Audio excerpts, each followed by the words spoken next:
এবার আসেন বাবু নবীর সাহেব, উনি বলছে জামাত ইসলামের ভোট দেওয়া হারাম। আপনি শুনে আশ্চর্য হবেন। যখন জামাত ইসলাম গত উপদেষ্টা পরিষদ গঠন হয়, জি। আমরা ছাত্ররা আমাদেরকে জিজ্ঞেস করছে যে আপনারা কোন তালিকা দিবেন? না, আমরা তালিকা দেব, তোমাদের পরে আমাদের আস্থা আছে, তোমরা যা ভালো মনে করো তাই করো, আমরা কোন তালিকা দেইনি।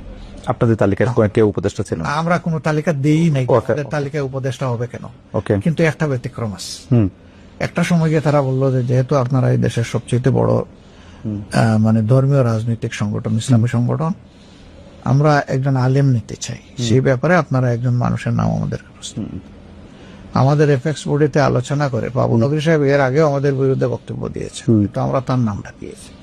ওয়াও, আমরা তার নাম দেওয়ার পরে এটা কি আপনার একটা স্ট্র্যাটেজি যে আপনি শত্রুকে কাছে রাখতে চাইছেন, না, এরকম মোটেই কিছু? না।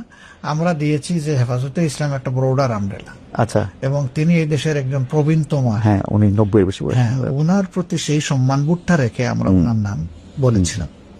তারা সাথে সাথে চেক করে বলছে যে ওনার যে বয়স এবং ফিজিক্যাল Condition. কন্ডিশন, তিনি এই প্রেশার নিতে পারবেন না, আপনারা অল্টারনেটিভ কাউকে বলুন। আমরা বলছি যে প্রথম নামের সুপারিশ তোমরা নিও না, এখন তোমরাই চলতে ও এরপর আপনারা এটা তোমরা তোমাদের মতো করে করো। তারা একটু চিন্তা করেছে, আমাদের সাথে পরামর্শ করেছে, আমরা বলছি ওকে ওয়েল, তোমরা আগাইতে পারো, অসুবিধা নেই।